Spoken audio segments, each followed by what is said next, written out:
Hello, family. Welcome back to African Diaspora News Channel.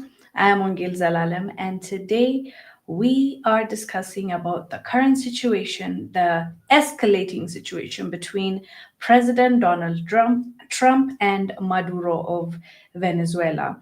It is quickly escalating to the point where now Latin American leaders are getting involved, are showing concern.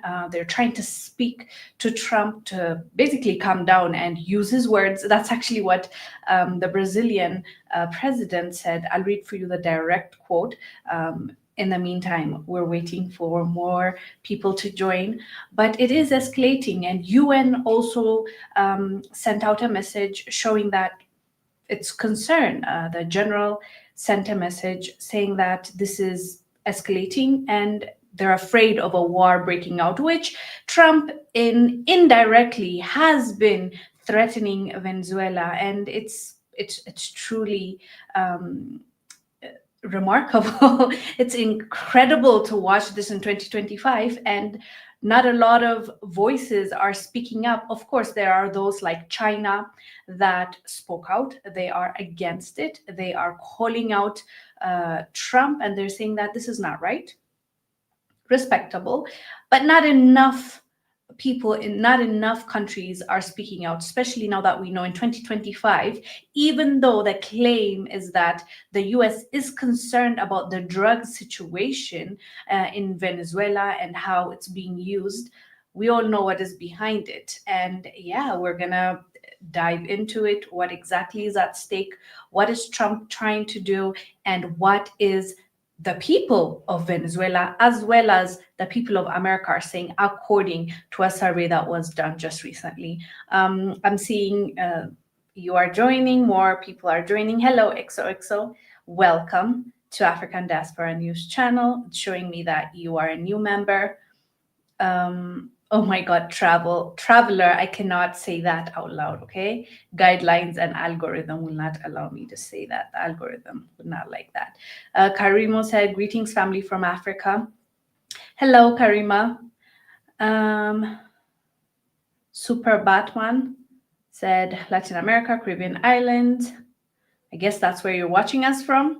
And it's interesting to see, the Latin America getting involved, people speaking out. Hello, Super Batman, as well as Renz. Greetings to you too. Well, welcome, fam. Thank you so much for joining me on this live today. It is, I feel like it almost feels like it's unbelievable is what I'm trying to say in 2025 for the president of the United States threatening another sovereign nation, threatening them. Actually, just recently, I think it was yesterday, Trump has ordered a blockade of all tankers, like all of the oil tankers.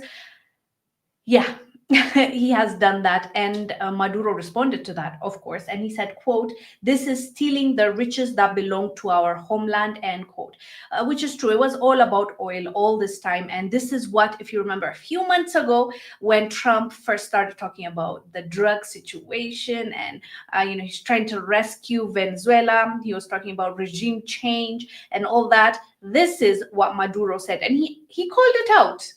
He called it out. Let me show you. Para uno que Puerto Rico. Well, for those of you who are just listening to this and you're not watching, I'll read for you what he's saying. I'll translate it for you. Era la base para una operación militar contra Venezuela. Buscan muchas cosas. Primero buscan es el petróleo, no el narcotráfico, es el petróleo. Hopefully you can see the subtitle written there, right? Venezuela tiene la principal reserva de petróleo del mundo, tiene la cuarta reserva de gas, que está en todo el Caribe, precisamente donde esta gente mandó la flota. Y Venezuela tiene lo que pudiera ser la primera reserva de oro del mundo, y así por el estilo. Así que el imperio estadounidense se está jugando una carta peligrosa para nuestra región, pero peligrosa para ellos también. y además es una carta extremista. Yeah. So what he was saying was, this is all about oil, is what he was saying. And he was mentioning that his country is an oil-rich country. And that is why Trump is coming, not necessarily because he cares about the drug situation, drug trafficking, and he's trying to fix it for the people of Venezuela. There was actually a research that was done, and it showed that if there was a regime change and a coup happens, or the US gets involved and remove Maduro, it is going to impact Venezuela in the most horrible way. Remember Libya? Something like that is going to happen, and it's going to be very hard for the people of Venezuela to go back to where they were. And even the most critical Venezuelans that don't necessarily like their leader at the moment, when they're asked if they would want this regime change as per the US recommendation or push, they said no, overwhelmingly said no, and they do not want that. So to think that the United States thinks it's in a place to do this in another country is on its own bizarre, but they have done it. The government has done it successfully time and time again. So it's understandable why they believe they can continue to do so. And the interesting part that I found after this, debacle, and even today, news is expected to come out of the White House. What he's going to say, like, is he going to declare war on Venezuela? What is going to happen? The people of the United States, a survey showed that 70% of people in the United States do not accept or do not want any kind of intervention, or are opposed to Trump's administration taking military action against Venezuela. So the people are speaking. The people do not want this to happen. The people don't want escalation. The people don't want war. The people don't want bloodshed. But the people that are on top, that are in office, don't mind pushing this and getting it to a point where people will lose their lives. And it's a trend. We've been seeing this quite often. But now, unfortunately, Venezuela is the current country that this is being concocted for. And a lot is going on. So, oh, and then another thing that I also want us to discuss after this is, what are your thoughts on the Nobel Peace Prize winner, the Venezuelan woman? Her name is Maria Corina Machado. What are your thoughts on her winning? I believe today or yesterday, she received her Nobel Peace Prize, and she is pro-democracy, quote, okay, let's put it on quotation, pro-democracy, and she wants the US to intervene. She wants to get involved in Venezuela's internal affairs. She wants foreigners to come through. And I know people were celebrating her, but then the more comes out, the more you realize why she won the Nobel Peace Prize and why Western nations are applauding her and putting her up in a pedestal. But I want to hear from you guys, especially those that followed the story. What are your thoughts on Maria winning the Nobel Peace Prize? Because she does not sound, at least to me, that she I'm trying to choose my words. She basically wants the involvement of foreign nations in our country, and that's for me a huge red flag, a huge red flag. Constance said, hello, we know that it is really about oil.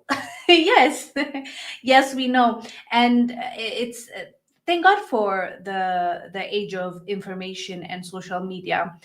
When they used to invade a decade ago or so, when they give us a reason why they're invading a certain country, we used to almost cheer and say, yay, like America is rescuing this nation, America is rescuing the people.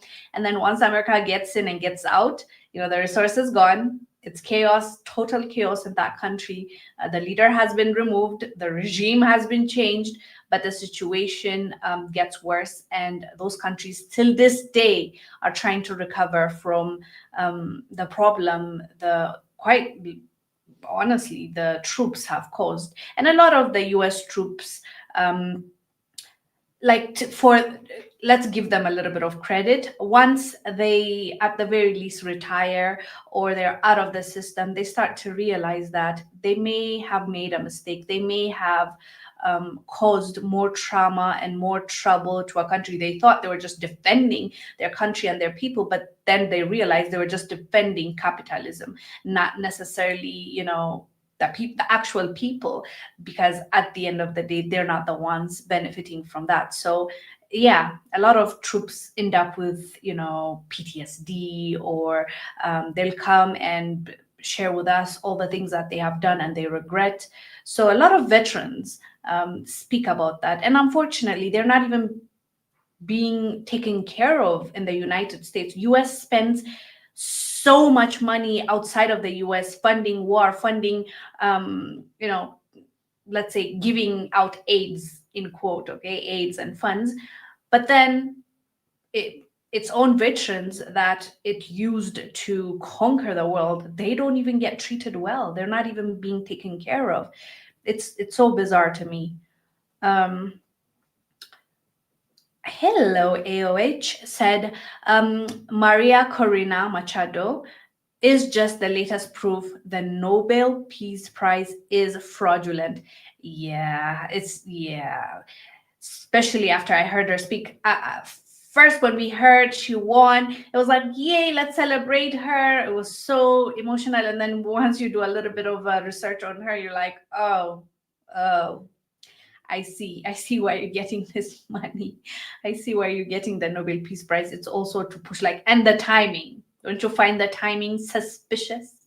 The timing that she's getting this Nobel Peace Prize is when there's an actual push from the US towards Venezuela to basically kneel down, and it goes with their narrative. So yeah, we're just happy to live in this world where right now at least we can do our research and make up our own minds. They can't use the traditional mainstream media, their own agendas being pushed by that. And if you now go to your channels and go through them, I'm pretty sure they're still selling Maria as this victorious, democracy loving, just beautiful human being that got the Nobel Peace Prize. So that's why we should be grateful that we have this social media for us to at least like-minded people can have a conversation on the topic. Yeah, Renz said the bullies of the West doing what they do best as usual. True. It sounds like bullying, like the threats, the actual they've blocked. Trump has blocked the neighboring countries. You can't go through or in and out.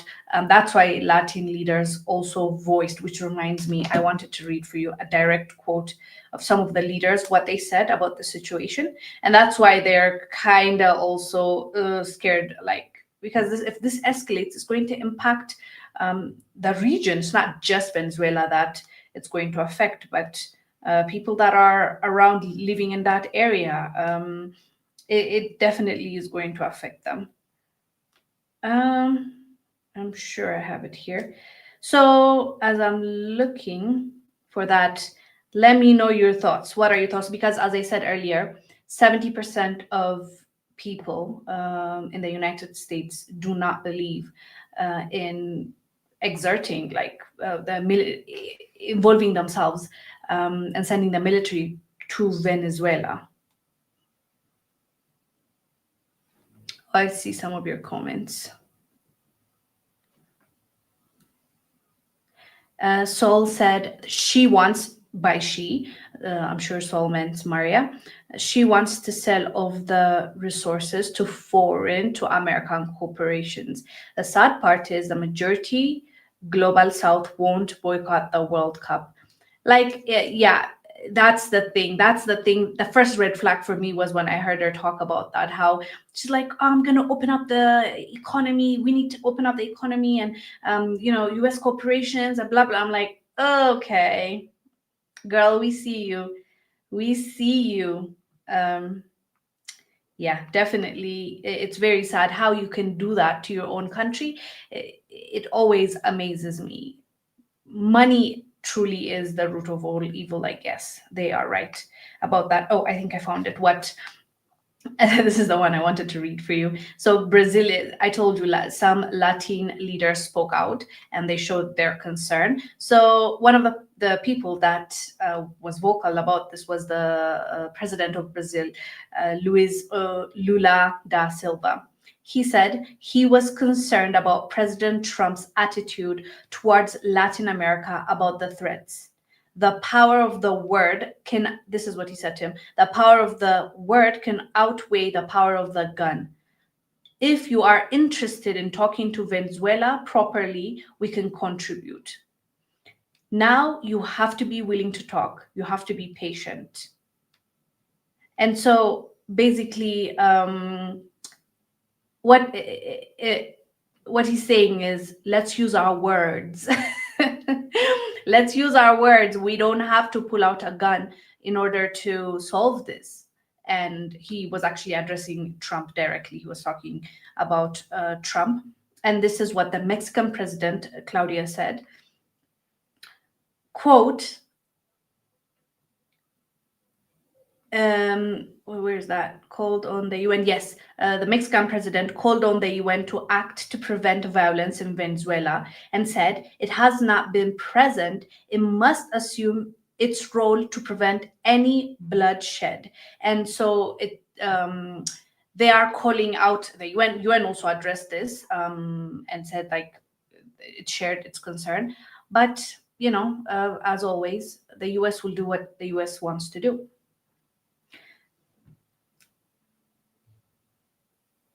JM said the Nobel, quote, peace, end quote, prize gave Obama and Kissinger. Their credibility is done.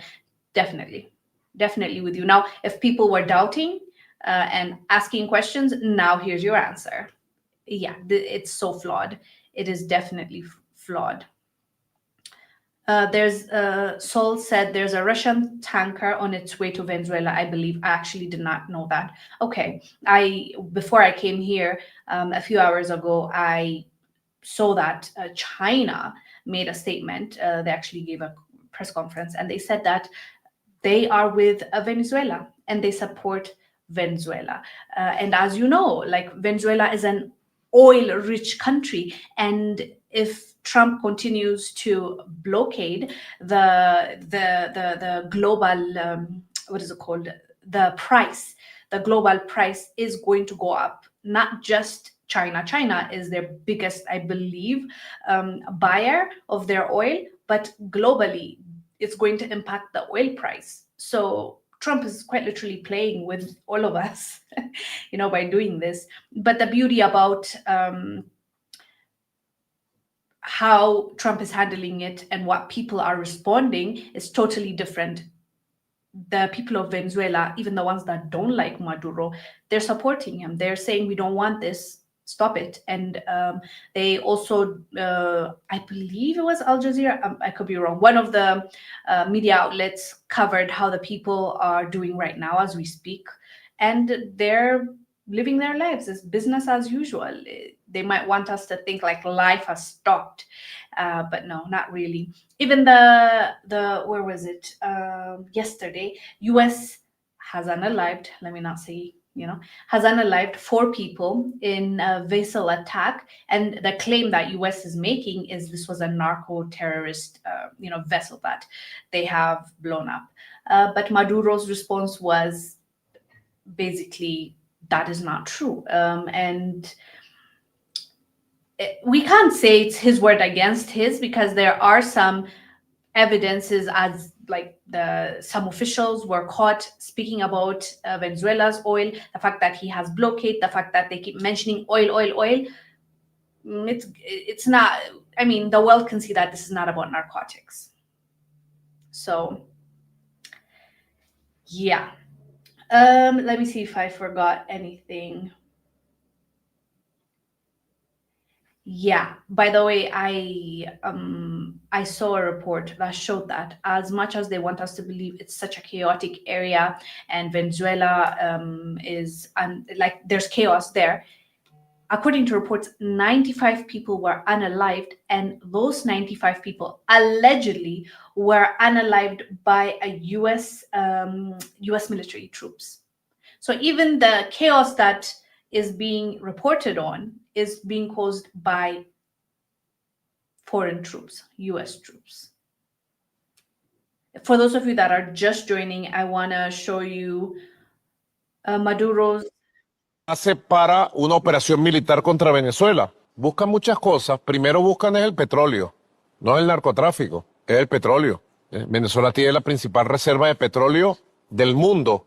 Tiene la cuarta reserva de gas, que está en todo el Caribe, precisamente donde esta gente mandó la flota. Y Venezuela tiene lo que pudiera ser la primera reserva de oro del mundo, y así por el estilo. Así que el imperio estadounidense se está jugando una carta peligrosa para nuestra región, pero peligrosa para ellos también.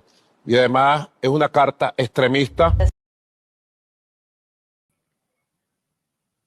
Yeah, for those of you who couldn't understand what he was saying this is all about oil, basically. In if I can summarize it.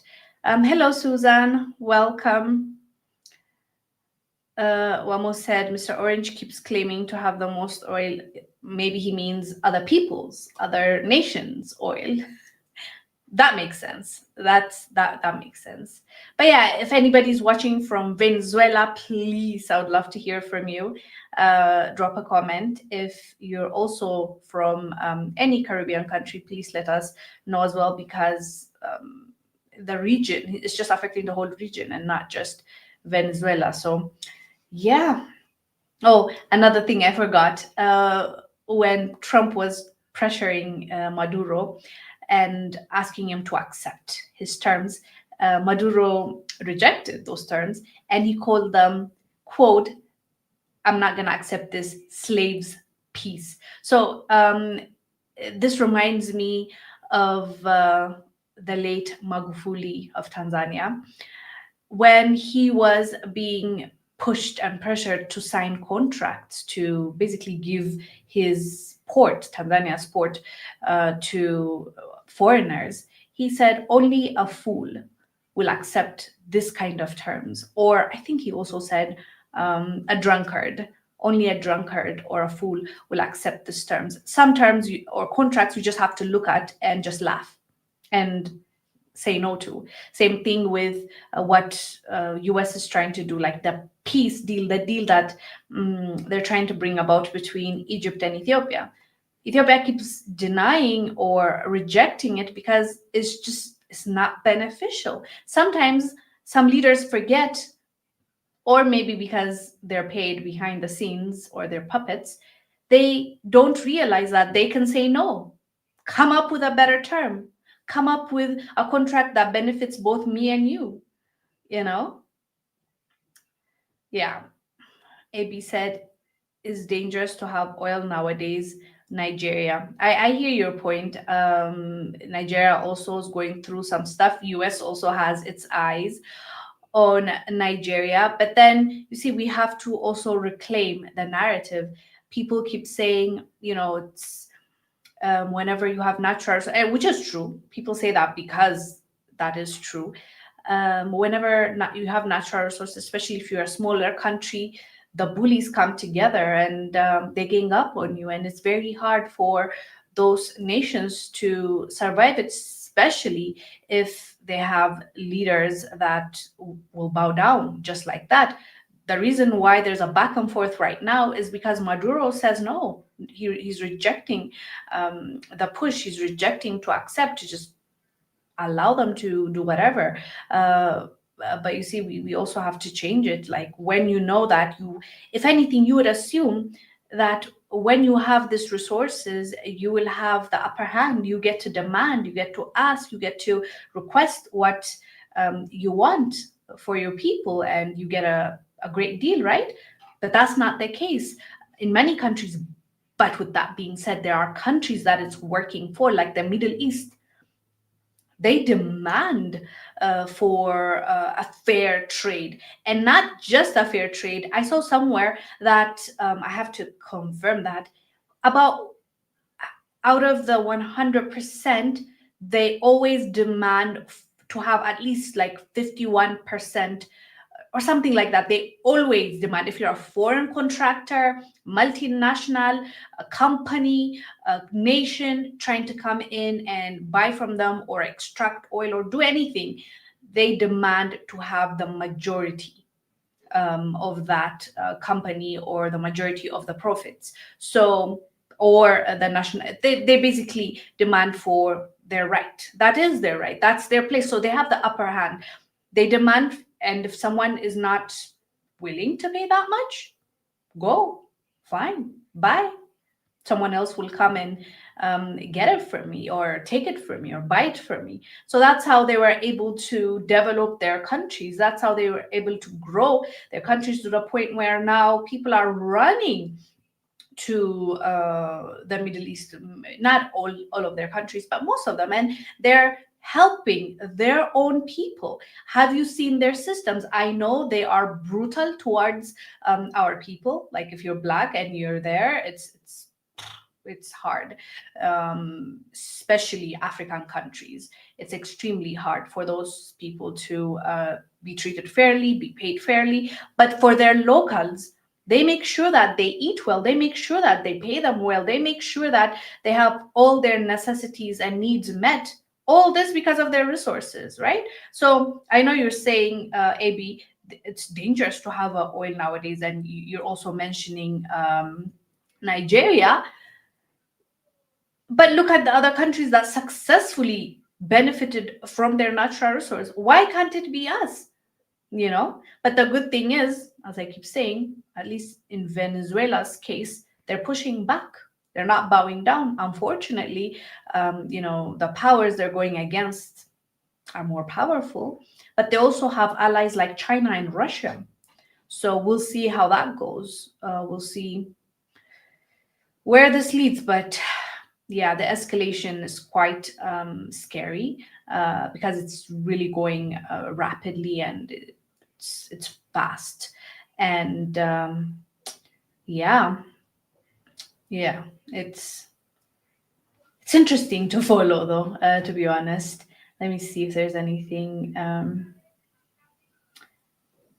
I'm missing. Ebi said, our leaders are weak puppets, sellouts, shame. That's what I'm saying. Like, if you have a strong leader, he can also convince his own people to stand up against nonsense like this, a push like this. I'm telling you, like, survey has been done, and in Venezuela, the people that don't even like their leader, that they couldn't even care less about the President Maduro, when they were asked, like, what are your thoughts about US, suggestion, if we can call it suggestion, what US is trying to do, they are against it completely, because they know what's coming. At the end of the day, even when we disagree with the people that are leading us, or with the people that are working with us, we also have to look at the bigger picture. The bigger picture is Venezuela is not going to be in a good place if they overthrow Maduro, at least temporarily. And so people are not willing to take that chance, and rightfully so. Look at other countries and what happened to them. So I think it's going to be interesting to follow up the story, to see what is going to happen. And we support the people of Venezuela, and it seems like even the people of US don't support what their own leadership is doing, because 70% of them said no to military intervention and war against Venezuela. So, fam, if you don't have anything else to add to this conversation, we're going to end it here. Thank you for the chats and for the engagement. I will see you tomorrow, same time. Stay blessed. Have a beautiful morning, day, night, wherever you're watching this from. I'm Wongel Zelalem. Bye.